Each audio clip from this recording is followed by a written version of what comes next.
I'm like a gambling degenerate. Welcome to the On the Edge podcast with your host, Scott Groves.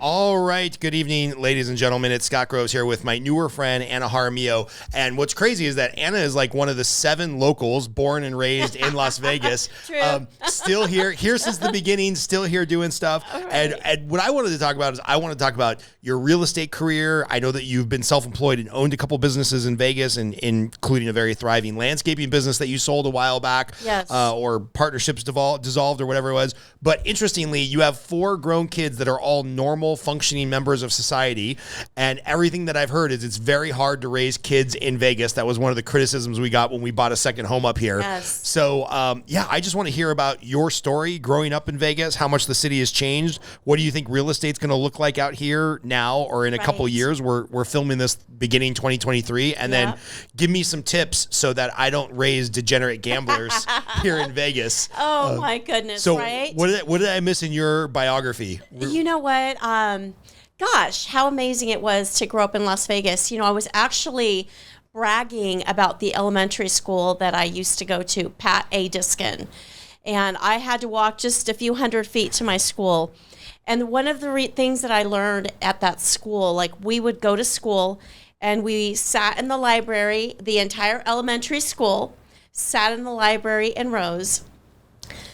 There were 3 teachers that played the guitar. There were big projectors in front of us, and we did a Pledge of Allegiance. We sat Indian style on the floor, did our Pledge of Allegiance. We said a little prayer, quiet silence prayer. Nice. And then we sang songs together for about 30 minutes. This sounds like a hippie church, not a school. That was in Las Vegas when I was growing up. I had such an incredible elementary experience. You know, we had officers in the school. I was the first female president of my elementary school. Just such a beautiful experience. So I didn't have this horrifying experience that made me want to run away from Vegas. Right. You know, I ended up marrying my high school sweetheart at the time, and we started having kids and started moving to Centennial Hills when there was nothing out there. Right. And Centennial Hills is geographically where in like the valley of Vegas? It's northwest. Northwest. Okay, so way out there where all the new houses are, but 30 years ago there was nothing. Yes, we moved to a home off of Durango and 215. Okay. This was back in 1999, like 2000 or so. Yeah, there was really nothing out there 20 years ago. There was nothing out there. Durango and 215. I drove a Ford Explorer, graduated to the Ford Excursion after we had multiple kids. But I remember moving out there, and there was a house for like 2,200 square feet or so. And it was like $197,000. And it sat on a quarter of an acre, and I was like, I swear if we buy this house, I will never want to move in my life again. Right. And how many times did you move after that? Oh, gosh. 3. Yeah. 3 others. This is the funny thing. When I talk to clients on the mortgage side, they're like, okay, I got to have this and I got to do this because it's a 30-year payment. And I just kind of chuckle to myself. Right. I'm like, if you keep this mortgage or this house for 30 years, I will eat the physical paper loan file we are building right now. Most of it's digital, but I used to be able to make that joke when it was file. See, now I'm dating myself. Yes. But it's just hilarious because nobody stays in a house in towns where we're used to, LA, Las Vegas, very transient. Very few people stay in their home or stay in their neighborhood even for more than 5, 7, 10 years. That's what I'm told. It's about 5 years. Oh, life changes. Families grow. I mean, we were a young family at the time, and every time we had another child, it felt like we were busting out of the walls, Right. We had that particular house had 1 bathroom upstairs for all the children, and that was my daughter with 3 boys. And I was like, we have to move or my daughter's going to completely lose her shit. Yeah, of course. Sharing a bathroom with 3 boys. So that began, the moving process. But yeah, back then, gosh, the closest grocery store back then, this was 215 in Durango. 95 in Durango, beg your pardon, was off of Cheyenne and Rainbow. For those that don't know, that's a real long drive. That's a long drive. So I used to have this big cooler in the back of my truck, the Excursion, because when I got my groceries, I had to keep them cold up till I got home. You know, it was like a 15-minute drive to get home. That was the closest grocery store. So what was it like, you know, going even further back? I know you married your high school sweetheart and then had kids pretty quickly. But when you're growing up here in Vegas, and obviously it's changed a little bit now where there's, you know, more business and we have professional sports teams and all that stuff. Yes. But 20, 30 years ago, were you like, okay, well, I guess I'll graduate high school and either leave or go be a dealer? Like what were the job prospects as you're getting ready to graduate high school as a Las Vegas? Yeah. I'm not a vegan at this point in my life. Las Vegas. You know, that's a really good question. I always shot for the stars, reflecting on my life, you know, and I wanted to study music because I was very involved in music. I sang. My vocal teacher, Marcia Neal at Clark High School, said, "You are going to sing in the opera one day." And so I wanted to go to Juilliard. I really did. Cost a lot of money, so I was like, I got a full ride to go to Reno to study music. Okay. And then I got in a stinky car accident that I literally ripped my ACL in one of my knees. So that kind of altered my life a little bit, you know. What, did that send you back to Vegas for rehab or just kept you out of college for a while? It was before I went to Reno. It literally happened this summer before I went to Reno. So I stayed here, decided to just go to UNLV, and I made my decision. I needed to let go of music, and I was just going to pursue being an anesthesiologist. Okay. My mom, you know, always, you know, like, you know, if you're a dealer, you could make some decent money. There was nothing in me that wanted to go into that industry ever. Yeah. It was just the weirdest thing. I never gambled. I never wanted to gamble, and I never wanted to work in a casino. I'm like a gambling degenerate. That was one of the deals of buying the house up here. My wife was like, okay, you're going to have like $5,000 a year that you can gamble. I don't care if you blow it in one weekend or 1 year. Right. If it turns into 200 or zero, like that just has to be a budget. rule. Yes. Yeah, that's my budget. Because I definitely have the propensity to be like, put it all on black. Oh, double down on Monday Night Football. Oh, well, let me ditch work to go play poker. Like that could very much be me. Yeah, absolutely. So, and there's a lot of people that are like that. Yeah. For sure. It's coming, and it's fun. It's fun to gamble. I've discovered to enjoy it.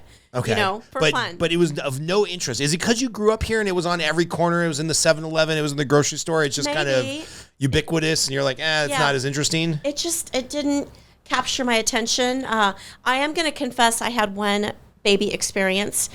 And this is the first time that I've ever broadcasted this confession. Okay? Perfect. I like it. So I was 16 years old. I had my license. And my mom always worked swing shift. So during the daytime, she would be sleeping. Okay. Right? And so my sister and I, my sister is 2 years, one of my sisters is 2 years younger. My mom was sleeping. I stole the keys to her Colt Vista. And my sister and I drove to Caesar's Palace. And we played video machines. Nice. And we wanted a drink. We were crazy. We were just kids. I look young now. Guess how I looked when I was 16 years old? No offense, but you're what, barely breaking 5'2"? Yes, totally. Like you don't look like a grown woman. No, I don't. I'm guessing at 16 you were maybe even a little shorter. Totally. Like what bartender was like, yeah, let them play video poker. They'll learn their lesson. So we sat there playing, and the waitress would come by and ask what we wanted to drink, and we said, no inglés, nomás hablamos en español. ¿Qué quieren tomar? And I was like, cerveza. So we would order a beer. Back 16 years old. Blame it on the language. I like that. Crazy. So we ended up driving back. My mom never found out until we confessed when we were adults. Nice. That's a good story. That's terrible. I feel like at 16 I was definitely stealing the car.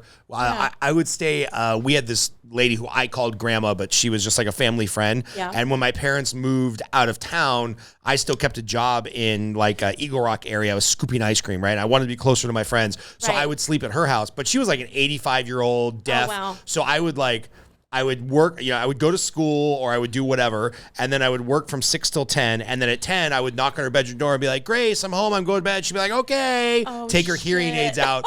And then I would push the car back down the driveway and disappear till 3, 4 o'clock in the morning. And so, I feel like I was doing the same thing. Like Like Right? there's many times as a teenager I should have killed myself Seriously. in that little Saturn car. Yeah. Well, you just wait. Yeah. How old are I your know. kids again? I've got a 5, a 7, and a 21-year-old. Yes. So the 21-year-old, knock on wood, good kid, 2 jobs, college full time. You know, probably makes some bad decisions like all young men. Natural, that's natural. Yeah. But he's done very well for himself. The 5 and the 7-year-old, you know, the jury is still out, right? Yes. We're not sure where they're going to end up Right. yet. I hear you. So what was it like? Well, first of all, what was it like raising 4 kids? Because that sounds miserable. I have 2, and it's like at least we can play one-on-one. My wife can Right. take one, I can take one. Yes. But when there's 4, it's like you're out of defenders. You know what? Having 2 was kind of easy, is what I'm going to say. The 3rd one threw me for a loop because I only have 2 hands. I only have 2 arms. Right. I was a stay-at-home mom, so I had to manage all 3 of them. Right. And when the 4th one came, I had older ones to help, so the 4th one was kind of easy. Nice. It's kind of funny. But we always had people at the house. We always had kids at the house. We always hosted parties at the house. You know, it wasn't always easy, for sure. I mean, God, taking a trip and taking 4 children with you is a lot of freaking money, especially the way that we like to travel. We didn't want to stay at the freaking Motel 6. Right. You know what I'm saying? So there were definitely a lot of sacrifices. I homeschooled all 4 of them for 7 years.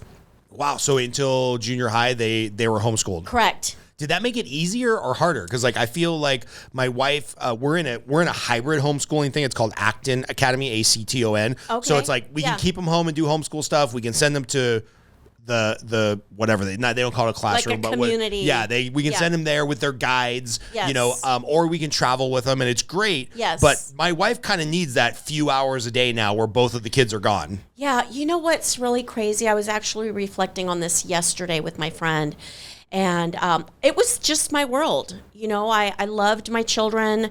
I loved spending time with them. I loved learning alongside them. And we woke up when we woke up. I wasn't like, got to wake up at 6 o'clock in the morning to go to school. Right. They were all very heavily involved in sports, club sports. So that was hard doing that. So I felt like we had a little bit of freedom with our time having them home. Nice. You know, they didn't have to wake up early and go to school. They didn't have to stay up and do homework, you know, when they were young. Right. And what they have to learn at that age is not rocket science. Right. So I felt like I had it. We learned to be together and enjoy each other.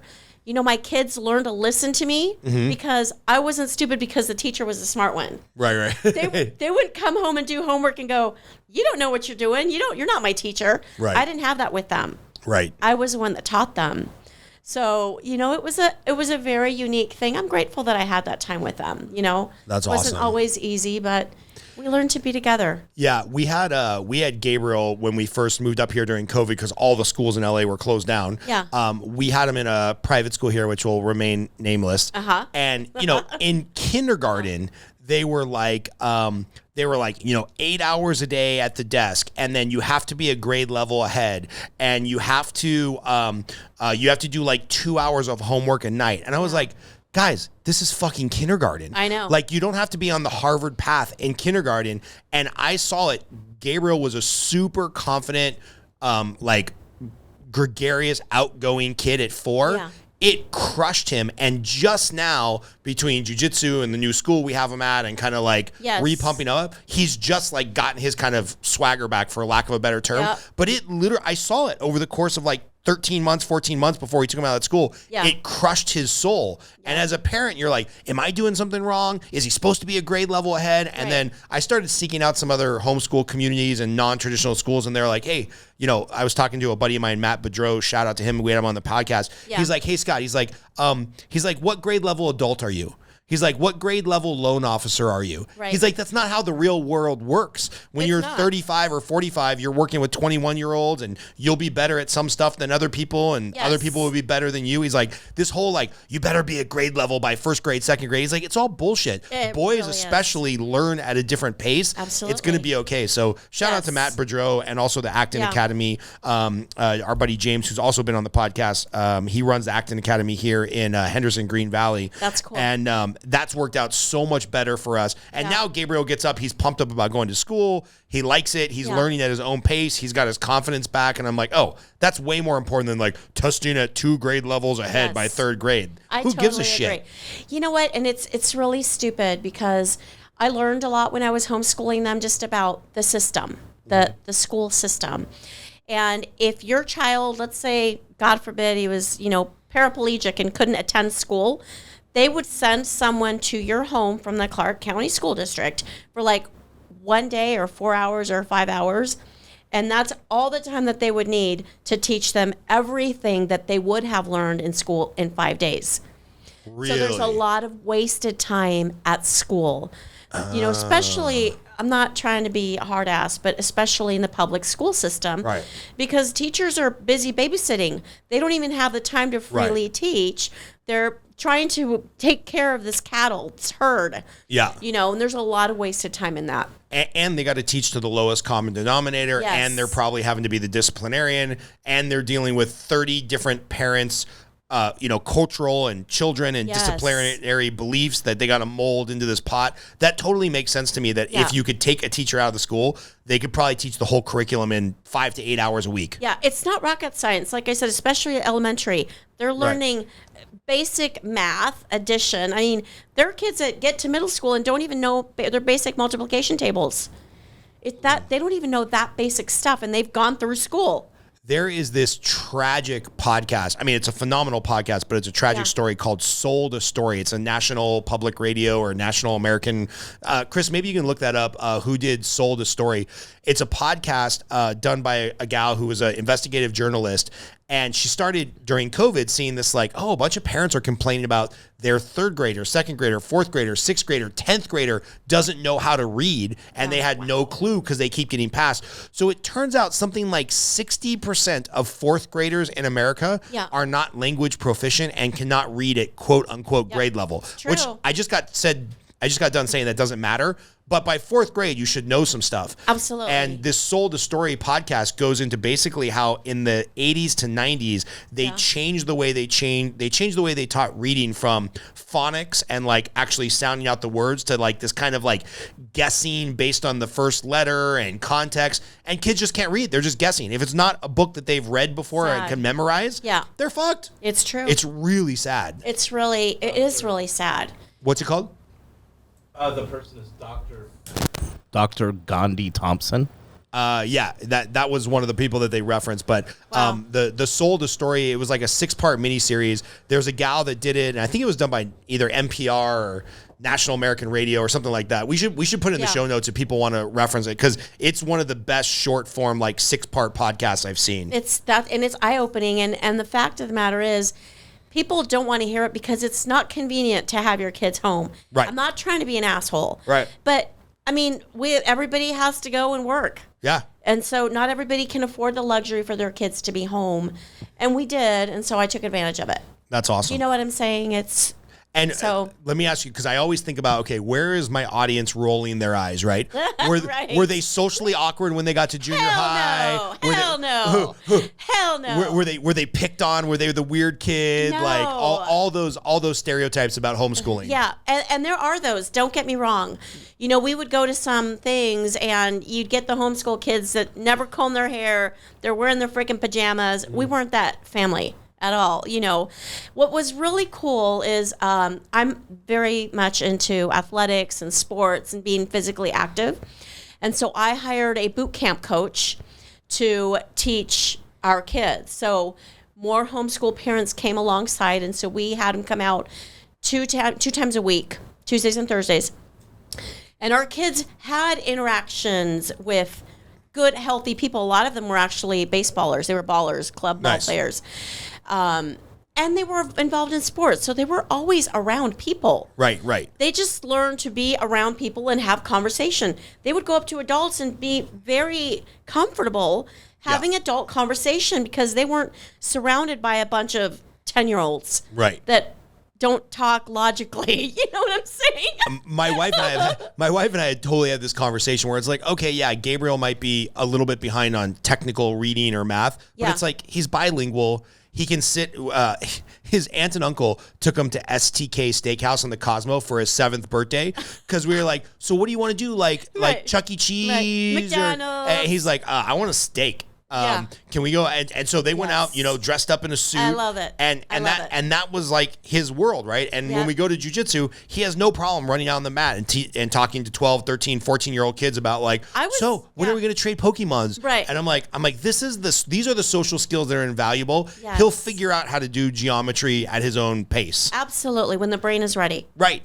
Absolutely. I love that. My brain's still not ready, by the way. And I'm about to turn 44 and I'm like, I'm a hot mess. Well, that was one of the things that I think was priceless that my children learned. And I think if they were sitting here, they would agree. They learned to love to learn. So there are steps to learning things, right? Learning whatever it is that you want to learn. My kids learn to do that and learn to work independently and struggle through and figure things out on their own. Right. That's an invaluable thing that grown-ass adults don't know how to do. Totally. And now that they're adults, where is that showing up in their life? Like, what type of jobs or pursuits have they taken on where you're like, oh, man, I love that they still love to learn and they can figure shit out on their own? Yes. So I'm going to start with my oldest, Sabrina. Okay. She's a very intelligent young woman, extremely intelligent. She went to school the first year. She was going to UNLV, and she said, Mom, I feel like I'm wasting my time. I don't have any particular thing that I feel I am driven to do right now, and I feel like I'm wasting my time. So she decided to drop out. I pushed it as hard as I could. I'm like, girl, just get your degree. Right. Just get it. You're going to have it in your back pocket. She is a very strong-willed child. She said, I'm not learning anything. It's not making sense to me. She dropped out of college. She went and got her license to be a lender. Okay. So she started going down that road. This is why I haven't got any referrals from you. No. So, anyway, go ahead. No, so she did that, and sure enough, she went to go work for one of our friends, and she was actually let go because this was about a little over a year ago. Things have slowed down dramatically in the mortgage space. Yes, and our friend knew it was coming. Right. So she called me just devastated that she was let go. And I said, you know what, go talk to her friend. Go ask him, talk to him. Because they let go of a lot of people. I said, maybe he'll take you back. Right. Maybe he needs to see that you're hungry to work. So she went and talked to him. And he said, Sabrina, I want the best for you. And I know for a fact that your dad needs help in his accounting department, his landscape company. I think that you need to talk to him. So she is now his accountant. Oh. She was taught by a master accountant on how to do bookkeeping. And so her dream is to have her own bakery or her own restaurant. And so she is learning, she's getting paid to learn to be an accountant. So her dad's company is a multi-million-dollar business, and she's managing all of the books. It's amazing. It's amazing. She was like, I can do this. I can figure this out, my oldest son, CJ, he decided he was going to go into marketing. He got an associate's degree in California while he was playing baseball. And he has been learning on his own how to market. He builds websites. He helps small businesses to promote their businesses and to market their businesses. So he works for his dad during the day, and he gets home about 2:30, and he grinds for his own business. That's awesome. Yeah. My Gabe is in Reno. He actually decided to work for the government. So he's out there working for the government, helps to maintain their buildings. Yeah. He's like doing his thing. Makes him happy?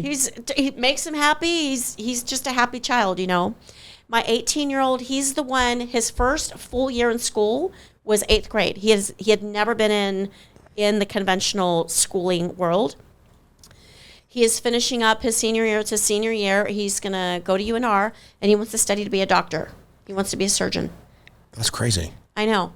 So, and they're not socially awkward. So Hell no. Homeschooling works. I'm like, stay home. You need to spend a little time with me. So talk about, like, I know kids are all encompassing, and you were helping build the landscape business with your ex. And then stage 2 of your career, or the second act, you decide, you know what, I want to go into real estate and hustle a commission only, super challenging job in a challenging city where everybody's a realtor and we have big boom and bust cycles. Yes, totally. Why? Well, I was in it before. Okay. From 2004 to 2009, I did it part-time because I had my 4 children at home. I had a nanny that took care of the house and helped me with the kids at home. And then 2008 hit. Right. And I knew in order for me to go to the next level, I was going to have to hit it full time. And I just wasn't willing to make that sacrifice. I decided I was just going to stay home and do my thing with my kids. So when they got old enough, I'm a faith woman. I really am. When God drops something in my heart, I run with it like nobody's business. And he totally dropped it into my heart that it was time for me to go back out into the real estate world. I really love it. I enjoy it. I had people around me going, what are you doing? Everybody knows a realtor. What makes you think you're going to succeed? I'm like, I'm going to be fine. I know what I'm doing. Right. You know, because I know I'm supposed to do this. And so I have an incredible sphere of people that I know, and I constantly am meeting people, and I love to help people. You know, I've always been in sales. It's kind of funny. Right. I enjoy talking to people, and there is so much money to be made in real estate in Las Vegas. Yeah. And I love to help people do that. Yeah. So why do you have a good attitude right now when everybody else is like, woe is me, the market is tough, interest rates are higher, buyers are liars, there's so much inventory, but not enough qualified buyers. There's a lot of that going on right now. There's a lot of it. I had an incredible January and February.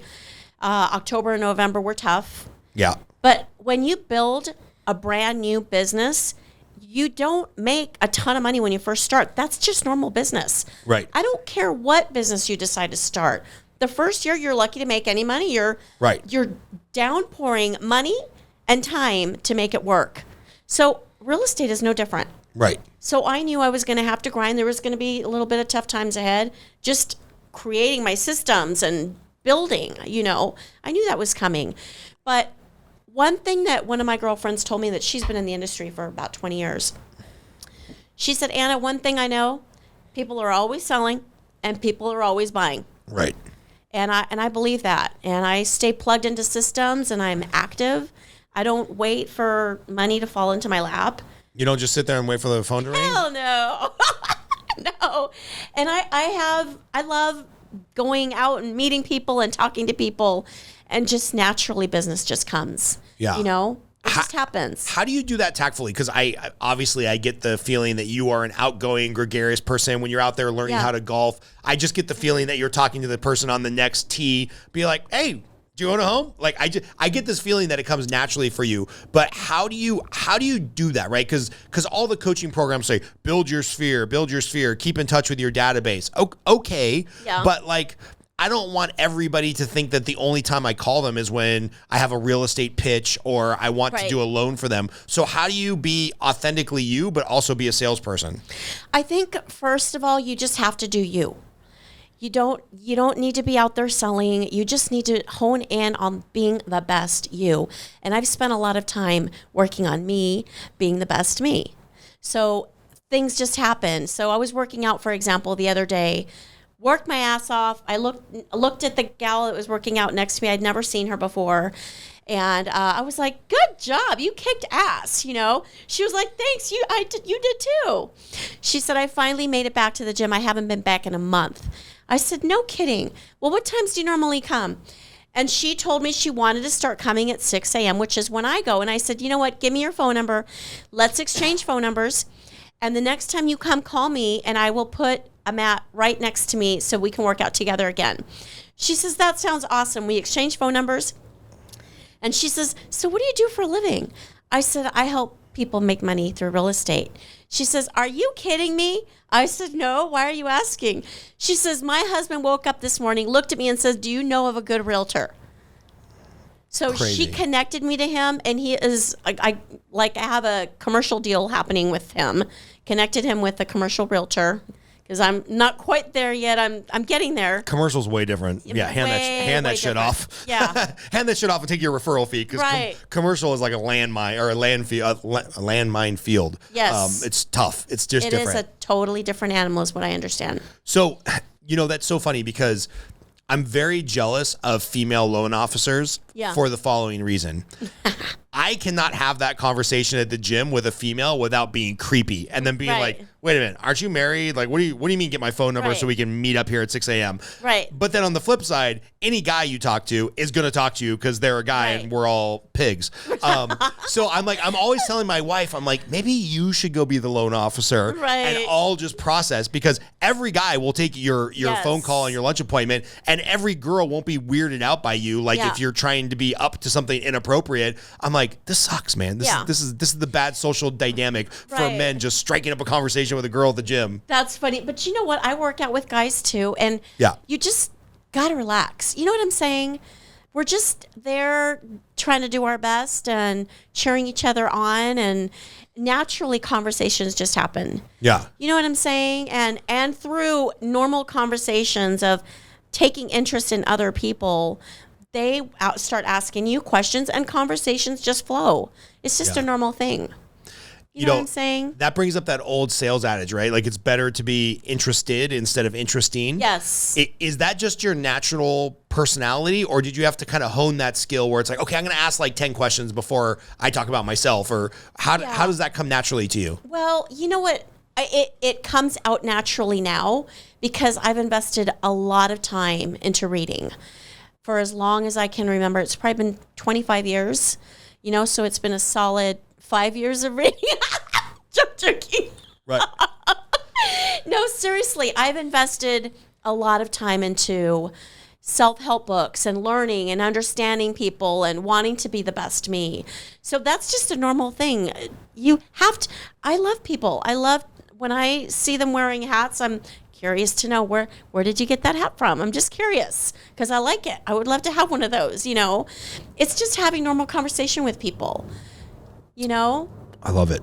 So what have you seen change over the last, pick a number of years, you tell me, Yeah. in the real estate industry? I mean, besides working part-time in it for the last 15 years and then really going full-time in the last couple of years, obviously Yeah. you've lived here, you've bought and sold a lot of houses, you've run businesses where you guys are a service provider for houses. Other than the price point, right, which has Yeah. gone way up and then kind of come down and then way up and then coming down a little bit right Yes. now. What have you seen that just kind of blows your mind about real estate in like the Las Vegas, Clark County Valley area? There's just money to be made. And the more money, the higher the price point, the higher the margin. Explain that. So if I'm going to buy a $250,000 condo within 5 to 10 years, I'm going to go 7 years, okay? I'm going to go crazy and go 7 years. That $250,000 condo is going to go up quite a bit. I'm going to just throw a number out there because I don't have a crystal ball. Right. But that $250,000 condo is going to get to $375,000. Right. So there's that margin right there between the 250, what you purchased it, and that value that went up. If I had $1.5 million, I would either buy in Spanish Trails or I would go buy a lot in McDonald Ranch and just start building. I don't care if that building is going to cost me $1 million, and I have $1.5 million. I'm going to build that home. It's going to cost me 2.5 in 5 to 10 years. That home's going to sell for 4.5. Right. That margin is greater because there was more investment up front. And talk about McDonald Ranch, because that's like the new hip spot in Yes. in Las Vegas. Yeah, so I am self-confessed a West Side Summerlin girl. I've always lived on the West Side. Right. I do appreciate Henderson. I really do. There's a lot of beauty out here. They take care of their parks, their public buildings. They take care of their city for sure, and it's super safe. But McDonald Ranch is expected to have the most multimillionaires in like 7 to 10 years. Right. That's been a prediction. So I'm like, yeah, I'll live there for 5 years if I know that I'm going to make some profit on the other end. Right. It's drawing a lot of money. It just is. My girlfriend has a membership out at Dragon Ridge, so I'll go and play golf with her. And I've gone to dinners out there and talked to people. There's people with a lot of a lot of money that are moving out here. Right. Well, I mean, famously, let's see who I can name without. Well, the big one that people know, celebrity-wise, is Mark Wahlberg moved out here from Los Angeles because Yes. he wanted a better place to raise his family. It's Yes. like, no, you were sick of homeless people invading your house and you wanted to save 12% in state taxes on the millions of dollars you make. So just let's call it what it is. Can't blame them. Can't blame them. I know the CEOs, personally, I know the CEOs of at least 2 mortgage companies who spend 181 days a year in Nevada living at their house in Vegas and then go back to LA or Orange County to do business there because they don't want to pay the taxes. Right. So you're right. Like McDonald Ranch here, that's the one right above Green Valley, right? That goes up the hillside. Yes. Or what's the super exclusive, like gated community inside of a gated community out in Summerlin where they're like the $5 million lots. There's that huge, like, a couple of people I know live out there. Yeah. I cannot afford to live out there. It's like a golf course within a golf course, like gated community within a gated community. So there's the Ridges. Yeah, that's probably it. The Summit is going up like literally almost across the street from where I live. Okay. Incredible project. I don't love all the construction going on town center, right. But there again, multi-million-dollar homes, and I think some of us that have been here forever take for granted the beautiful mountains that we have. Yeah. I've talked to people from all over the world that appreciate our mountains. It's just a different scenery. Right. We don't have the beach, but we do have beautiful mountains. Right. We have incredible weather. I mean, like 2 days ago, today's weather was kind of strange with the snow. Awkwardly snowing in the middle of Vegas in February. In summer. I'm like, what the heck? But I mean, literally 2 days ago, I was wearing a 3/4 sleeve blouse and I was sweating in my car. I'm like, this is incredible. This weather is amazing. We can play golf here so much. Right.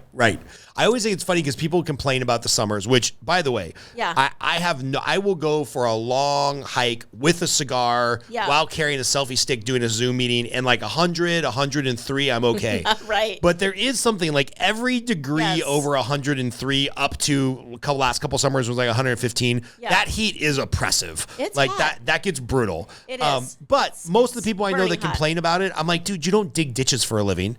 My buddy Mike, who climbs telephone poles in the middle of summer, Holy like shit. metal telephone poles. All right, that guy can complain. He can complain. That Totally. shit is like Holy shit. burning the inside of his thighs. Right. But Holy for shit. most of us that go from our air-conditioned home to our air-conditioned car to our air-conditioned office to air-conditioned Chick-fil-A to Yes. air-conditioned Target, like there's really no We're complaint. fine. We're gonna be okay. Yeah, totally. I totally agree. Yeah. So dropping the money in the higher end areas, you think that's going to continue to grow in Vegas? Absolutely. And then, how much further do you think the urban sprawl goes before we run out of space? Like in LA County, you kind of never end because you can go farther east, you can go farther north, you can butt up against Orange County. Yeah. And there's hundreds of square miles in LA County where they've been able to just keep growing and growing and growing. Yeah. But Vegas is basically a valley. I mean, there's steep mountains on all sides of the valley. So once you get out to kind of College View to Centennial Hills, your area, to Red Rock, Summerlin, like you're out of space to sprawl. Sure. So what do they start doing? Do prices go up? Do the buildings go straight up? So I went and sat in front of a panel of builders that are building currently and have future plans, have been buying tons of land to continue to build. So what I heard was we have places like Indian Springs. Mm-hmm. That's where there's a naval an Air Force base out there, right? There's places like Pahrump. Yep. There's places, Bonnie Springs is not that far out, but Paiute. Yeah. There's places like that, and there's land in between. So what has been forecasted is all of those outskirt towns, if you will, all of those areas in between that lead up to Vegas are going to get filled up. So what they said was Las Vegas is one of those rare cities where we haven't really had sports. Right. We started getting sports in any major city that you know of in the country that has all of those sports. You don't live in town. You live on the outskirts. You live in the suburbs. Right. You can't afford to live in the middle of town. Right. And that's what's happening with Vegas. Interesting. The prices are going to continue to hike up. So anywhere you can get within 20 minutes, you're good. Yeah. People are used to driving 30 to 45 minutes to get to work. Oh, yeah. All over the country. We're just spoiled. My buddy used to rent, he had 2 like luxury houses. They were absolutely stunning. He was a contractor. Yeah. They were out in Calabasas Hills, about, 35, 40 minutes on a good day, an hour and a half on traffic to like downtown LA. And he rented both those houses out to a wide receiver and a cornerback with the LA Rams. See? And they had a driver every day would come pick the two of them up because they're pretty close to each other. They drive into the practice facility, on Sundays, they get there faster for the games. On the weekdays, sometimes they'd be sitting in traffic for an hour and a half on the way home, but they're like, I'm not living downtown LA. I'm going to live out in Calabasas with the rich people. Right.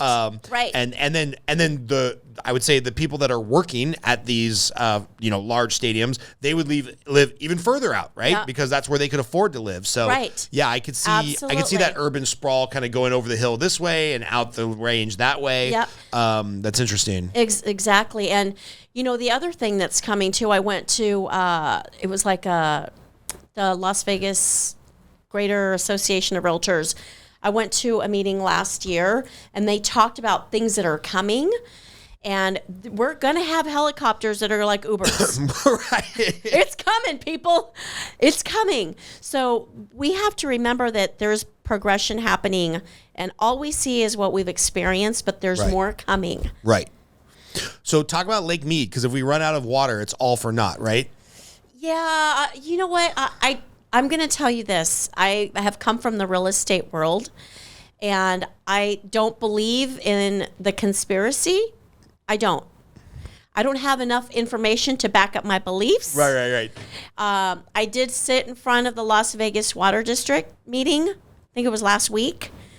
And I hear their cry and I hear their crises, and all they want to do is scare the shit out of us. Right. That's their goal. Right. They're motivated to save water, and they've done a really good job. Yeah. Of helping us with that. Right.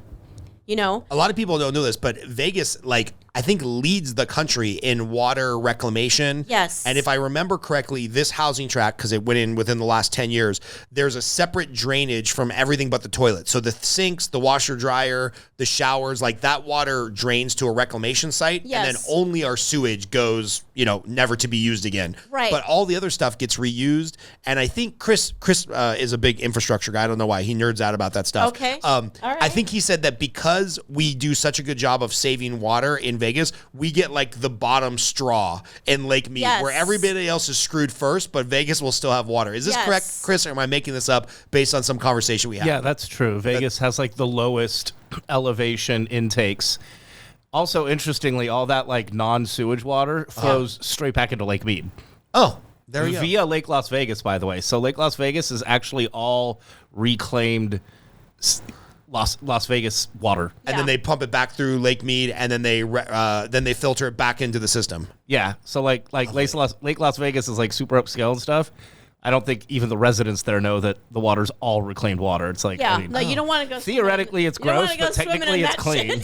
Yeah, hard pass on swimming in Lake Las Vegas. Looks cool, but I'm not swimming in it. Thank you. Yeah, I've heard that. What I heard them say is all of the water that is indoors that goes through a drain is reclaimed water. That makes sense. It's reusable water, and any water that's outside is not reclaimed. That makes sense. It's not reutilized. Yeah, and here you can't have gardens anymore. You really can't have grass per se. You're not allowed to have grass unless. No, let me take that back. Brand new builds are not allowed to have any grass. Right. If you have a home that has had grass and you want to change out the grass, you have every right to do that. You don't have to take it out. What seems like a pain in the ass? Why do you want to water grass in Vegas? Well, they're charging you through the nose to have it, so they're really kind of putting you up against a corner. Yeah, it makes no sense to me. I will tell you one thing I disagree with. Their whole new recent building law about not being able to have pools over 60 square feet or whatever it is. 600 square feet. I mean, come on, dude. That's like a sauna that's like a jacuzzi. That's a baby pool. You can't build a $5 million house up in McDonald Ranch and have a 600 square foot pool. That just doesn't work. I know. Put some type of other law in. It has to be. Can you have two 600 square foot pools? Yeah, and then just knock out the wall in between. Little river between them. Yeah, we might be able to find a loophole. Make an ordinance that has to be covered during the summer so you don't have a lot of water evaporation. Come up with something. But saying you can't have a pool in Vegas, that's like saying you can't have air conditioning. I agree. I kind of just want to go buy a house that's as close as possible to the strip, that has a big pool no matter what the house is, just because eventually houses with pools are going to be a premium. Absolutely. And so are homes on golf courses, because we can't build any more golf courses. Really? Yes. Tell me more. We're not allowed to. We're not allowed to. Oh, because the water reclamation. Yep. Oh. Not allowed to. The commercial buildings, including casinos, are not allowed to have grass unless it's being used recreationally by the guests. Oh, makes sense. You can't just use it for aesthetic purposes. So that golf course behind the Wynn is going to be a real premium because you can't build one of those anymore. No. You can't build any anymore. I don't even golf, and just the idea of golfing on like an exclusive golf course that really most people don't know about. It, by the way, it sits behind the Wynn. It's behind a very tall wall. You can't see it from the street. I know. I kind of just want to go golf there one time just to say I did, and I don't golf. It's my goal in 2023. I'm going to do it. Nice. I want to do it. Nice, because you just started golfing, right? It's been a couple of years. Are you any good yet? I don't suck. Okay. I used to suck. I officially now keep my score, so I am moving closer to the do not suck side. Perfect. I think I went golfing. One of my old partners, she's awesome, this gal named Mulaney. Yeah. She was a professional golf instructor. Wow. And her husband has been a professional golf caddy for like 25 years. Wow. He missed the PGA qualifier several times by like one stroke or something crazy. Wow. He like almost there, right? And she's great. So we went to Top Golf, and I'm like hitting balls, and she's like, all right, turn your left leg here, bend your right knee here, follow through here. And all of a sudden, within like 20 strokes, I'm whacking the ball. It's not going far, but it's perfectly straight. I'm like, this is awesome, right? So then I go through like 40 or 50 balls. I step away. I go grab a drink of my beer. I come back, and it's just hook, slice, hook. She's like, what happened? I'm like, I don't know what happened. Yeah. I feel like I'm standing exactly the same way you just told me to. She's like, no, you're all out of whack. Right. I'm like, I'm never doing this. I'm know. never going to figure this out. You know what? It's such a tough game, but it's one of the reasons that I love it. Like, it challenges the mind. Yeah. It challenges your spirit.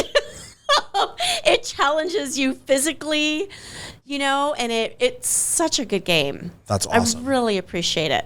So we've seen, again, we're recording this early 2023. This will probably come out around April, May-ish, because we're like way ahead of schedule. That's awesome. But, because of COVID, because of people leaving states like California, because everybody was working from home and they wanted bigger places, right? Right. And just because of the bull market that came after 2009, we saw in all areas, specifically in Vegas, like an unprecedented run up in values from like 2010 to like 2021. Mm-hmm. And then in 2022, we start to see like a softening of the market, maybe list prices, not necessarily close prices, go down a bit. Now closed prices are starting to go down. So maybe a 15% market correction. Mm-hmm. What do you think, mostly because you've lived here forever, I don't even really care about your quote-unquote realtor opinion, but because you've seen this movie before play out a couple times, do you think we're closer to the trough, closer to the peak? Like, should people be buying investment properties right now, or is it like, hey, we probably got one more down leg to go in the real estate market in Vegas? Like, what's your, if you had a crystal ball, where are we at 6 months or 6 years from now in Vegas real estate? Well, I'm going to start with the general historical market in Las Vegas, right? So in the market, in January, we're slow. People are done with the holidays. They're trying to recover from the holidays. Nothing's really happening. It's cold. No one's coming to Vegas, so people aren't making a lot of money. Right. I mean, we have been very busy with conventions, but by the way, Chris just interrupted me and told me the green fee at the Wynn golf course is $600. Yes. So put it on the bucket list. Starts at $600. Starts at $600. I know. Find a lovely young man to take you or something. You know what? I have a dear friend that is one of the chefs there, so there we go. I'm going to call in a favor. Perfect. Local favor. Right. But no, generally speaking, January slow, February gets a little better than January. It's still not super busy. But once we start hitting March and April and, we get nicer weather, typically the market just picks up. That's just a natural process. Got it. We go, April, May, June, and then July, August comes and it kind of slows down a little bit. Sometimes it gets busy in July, just depends. And it's just the natural flow of our traffic out here. Right. Right. September, we're still kind of October kind of goes down a little bit. And then November, December, it slows down. Don't get me wrong, I still stayed busy because people are still buying and selling for a multitude of reasons. Right. Especially in Vegas. Mm-hmm. But that's just the general market for you. So right now, the prices are stabilizing. When we get into the spring, It's predicted to go up or stay the same. Still in the middle of the correction. You know, of course, a lot's going to depend with the interest rates. We'll see what's happening with the interest rates. Yeah. But there's a lot of great lenders out there that are helping us. We're teaming up and we're helping our buyers get in where they can afford a decent monthly payment, and they're going to putting their money into their home instead of renting from someone else. Yeah, so I always think it's a better time to be a buyer than a renter. I 100% agree with that. Always. And you know, a friend of mine, shout out to Mark Walker. He's a very like contrarian guy, so you kind of have to take what he says with a grain of salt. But I remember a couple years ago, he told me something that I thought was very ingenious, you know, because we were talking about buyer's market, seller market. Yeah. He's done a lot of commercial real estate transactions and made a lot of money in apartment buildings and stuff. Okay. And he said, look, he's like, the reality of the situation is it's not a buyer's market or a seller's market. It's a lender's market, because all of the deals that are coming to fruition, or many of them, are based on the fact that interest rates are so low, lenders are so aggressive in their underwriting. Not that it was going back to 2008, low documentation, stuff like that. Right. But he just said, you know, the market is being driven by low interest rates, easy access to credit. You know, people can finance more than they ever thought they would be able to as a percentage of their income because interest rates are so low. He's like, as soon as interest rates go back up, it's going to be really interesting to see how the market corrects, because all of a sudden that commercial deal, you know, he's looking at big deals, 200 apartment buildings for $40 million. Yeah. That doesn't make sense when rates are 7 instead of 3. If rates are at 7, now all of a sudden that commercial deal might look like $32 million instead of $40 million as far as a sales price. So I think if we correlate that down to or we use that analogy down in the residential market, it's like, that entry home at $450 looks a lot different at 6.75 instead of 2.75. Absolutely. And I know for my wife and I, looking for the forever home, a year and a half ago, you know, 5 bedrooms, a pool, a guest house, we were like, all right, we can kind of stretch and go up to $2 million. And then with interest rates more than doubling, we're like, we definitely have to keep it below $1.5 million. Maybe $1.2 million would make a lot more sense. Yes. So I think there's just that downward pressure on the market because we kind of screwed up interest rates, which they never needed to be that low to begin with. Everybody would have been real happy at 3.5 or 4, but we kind of spoiled everybody for a couple of years. We really did, because quite frankly, 6 and 6.5% interest rate is not horrible. No, it's historically normal. Exactly. It's just a matter of, honestly, it's our job to educate people, because they only know people, I'm going to say people that are like in their 30s. Yeah. And I've worked with a couple of them. They're hearing the chatter from the parents. Right.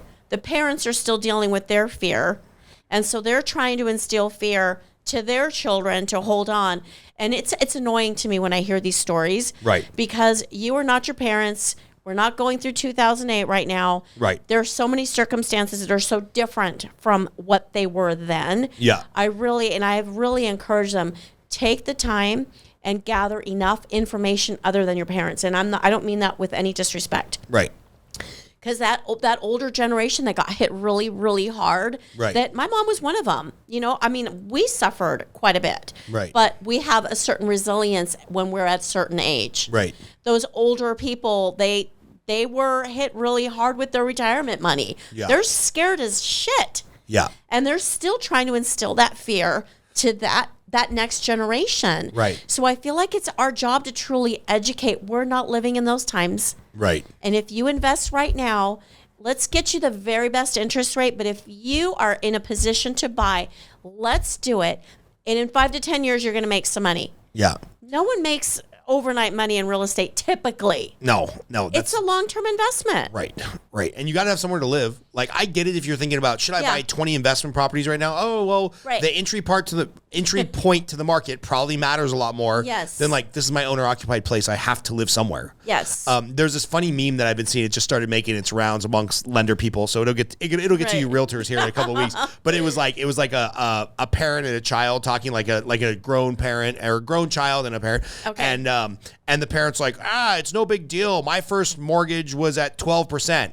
And then the kid's like, the next panel of the meme is like, yeah, but mom, you bought your house for $90,000.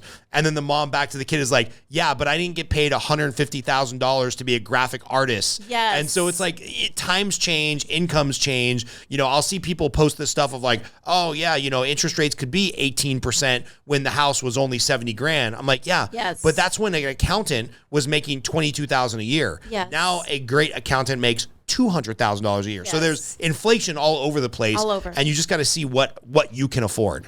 It just needs to make, if it makes sense, why not do it? Don't be ruled by fear. Totally. I mean, if you're going to pay $2,000 a month, I actually have an old dear friend that called me to ask me if I would help her to find a rental. And I kid you not, I just had this conversation with her today because I'm going to go show a couple of properties to her tomorrow. And looking at the numbers, and of course my brain is always curious about what this home she wants to rent, this condo she wants to rent is selling for. I'm always curious, so I'm always investigating that. I looked at her possible rental or mortgage payment, and I'm like, has she even considered buying? Right. So I texted her and I said, have you thought about purchasing? You could really position yourself in a good way. She said, I don't know if I'd qualify. I said, well, let's meet tomorrow and then let's talk. You got to find out. I mean, you got to know what your options are before you make a decision. Right. I said, if you could spend the same amount of money on a monthly basis as you are on your rent with your mortgage, why wouldn't you want to put it into your own property? Yeah. She said, Anna, that's true. That's true. So it's our job to educate people. Right. It's scary for them to, put their neck out there and say, I want to purchase this big ticket item. Yeah. I remember a couple of years ago, I was talking to a couple and I think I might have offended them because the realtor was like, hey, Scott, I got this couple. They're really gun shy about buying, but they had me looking at leases up to $11,000 a month. This was in like the Hollywood Hills, the Bird Streets up there. Wow. The Bird Streets. And I was like, oh, okay, yeah, happy to talk to them. And we kind of just reverse engineered it. And they're like, well, we don't know if we could buy. We would only have 10% down, da-da-da. And I'm like, all right, well, 10% down. Yeah, you're going to get hit with a slightly higher interest rate. But, you're looking at these houses to rent for $11,000.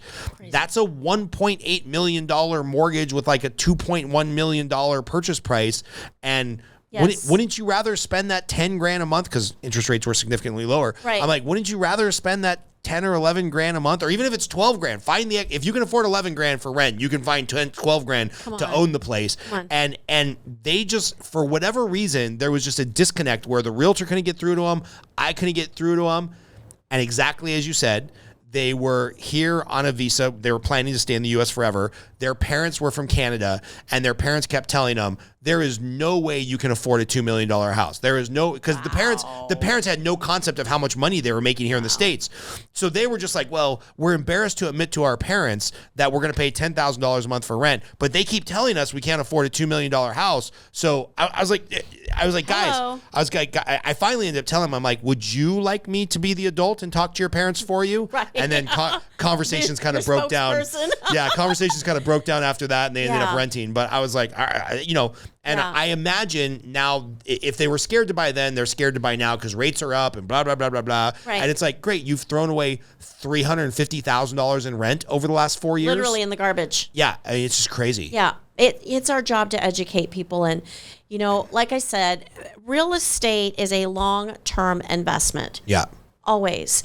So if we can just educate people, just think about putting this same money into this property, and in 10 years, this property is going to have a whole lot more value. And where else can you go and have an extra $150,000 in your bank account? Yeah, nowhere. It just doesn't happen, So I think it's important to educate. And like I said, I love to help people in the process. And then they get to the other side and they're like, thank you, Anna. Because we have to hold their hand sometimes, you know. And you've got your multi-million-dollar buyers, and they're paying cash. I'm like, let's go. Yeah, no, I don't make any money off those, so I don't care. I don't care about the all-cash multi-million-dollar buyers. But we have a lot of cash coming into the city. Mm-hmm. A lot of cash. Of course, because they want to not pay taxes anymore. Right. I would too if I had a bunch of cash. 100%. Totally agree. So I always like to close on two questions. Again, we're talking the beginning of 2023. Yes. What the two questions, you can take them in either order. The two questions are always, hey, what are you most looking forward to going into the rest of the year? We're kind of just kicking it off. This will come out in a couple months, but what are you most looking forward to in 2023? And then what's your favorite movie and why? Ooh, gosh. Those are some good questions. Well, I'm very excited about my life in general. One of the most exciting things that I'm looking forward to is I'm going to Europe for the first time in my life in July. Where are you going? So we're going to Rome and Italy and other places that we have not completely nail down the destinations, but we're going, so I'm super excited about that. That's been a big thing on my goals list. So for sure. when you go to Rome, email me please when you're figuring out your itinerary. Okay. I took I think it's called Tour of Our Life or Time of Our Life. I'll find it. I have it in my email somewhere. And it's a walking tour where they have two different versions, one at the Sistine Chapel and one at the Colosseum. Okay. And it's like the best $200 I spent because you start this walking tour at like the steps of crazy Mussolini's little building he built and destroyed a bunch of ruins. But anyway, you start there, you walk all around the old city through like the old market and whatnot. You're with this like world-class Italian historian. He tells you everything about everything. And then you end the tour skipping the entire line going into the Colosseum, which that line goes around the damn thing like 3 times. Wow. So it was worth the money just to skip the line. Absolutely. And then he gave us a little education about the Colosseum and left us there for the day. And it was like, I think it was $200 for myself and my ex-girlfriend. We had a lovely time. And then we took the same tour through the Sistine Chapel through the Vatican and through the Sistine Chapel where they explain all the history and they show you all the little secret rooms and stuff. It was the best money I spent. So before you plan the trip, let me know so I can send it. That for sure. It's excellent. Rome is my favorite. Well, Rome's my second favorite place. Jerusalem was probably my favorite. Oh, wow. And I'm not even a Jew. But Jerusalem and Rome are just so much history. It's like I can't wait till my kids are old enough to take them back. Yes, totally. Or to take them so I can go back. I'm super super excited about that. You're not gonna want to come back. Yeah. You're gonna be like, do they have realtors in Rome? I've been told that. Funny enough, I have been told that. And then what was your second question? Favorite movie and why? Favorite movie. Gosh. Okay, probably one of my favorite movies is What About Mary? Really? I laughed my ass off in that movie. I saw that movie in the Army. And we laughed uncontrollably. Oh my gosh. I laughed so much in that movie. Cameron Diaz did such an amazing job. And then what's his name? Ben Stiller. Right? Yeah, it was Ben Stiller. Ben Stiller, and then the other one that played the boyfriend. Oh gosh, I can see his face. What is his name? Who else is in that movie, Chris? It's Ben Stiller, Cameron Diaz. Is it Matt Damon? No, it's not Matt Damon. It's not Matt. It's Matt something. Matt Dillon. Thank you. Matt Dillon. I was like, I can see his face, but I can't. I know it's a Matt something. Yes. And then at the end, I love that the guy that was really vying for her attention was Brett Favre. He just makes a cameo. Totally. As if Ben Stiller would ever have a chance in anything against Brett Favre. I just love Ben Stiller. He just makes me laugh. Yeah, that guy's made a whole career of just like playing himself. Absolutely. He's just like authentically himself. Too funny. Yes. Yeah. Yes. There's so many great jokes in that movie. I think I'm gonna have to go back and watch it. Like I just remember Matt Dillon being like basically spying on her and then having the architectural plans fall out of the back of the car and then be like, oh, I just happen to have these coins from Morocco or wherever she wanted to visit. She's like, you've been to Morocco? And I'm like, oh, this guy's such a dirtbag. He was such a dirtbag. And she took that one scene when she's in the bathroom and she's got this comb in her hand. So and does good. This thing with the hair. Oh my god. Yeah. So many good parts. I just love like good many comedy. 80s and 90s movies. I don't even know if you can make that movie today. Right. Because it's so inappropriate and probably has a lot of jokes that would make you cancelable right now. But I got to put that on the list to go back and watch something about Mary. For sure. With my wife because I don't even know if she's seen it. Oh, it's hysterical. I love it. And I appreciate you being on. Hopefully, we can have you back towards the end of the year, hear about all your success in 2023, and see how many more millionaires are moving into Vegas. Woohoo! All right. Thank you. Talk soon. Thank you.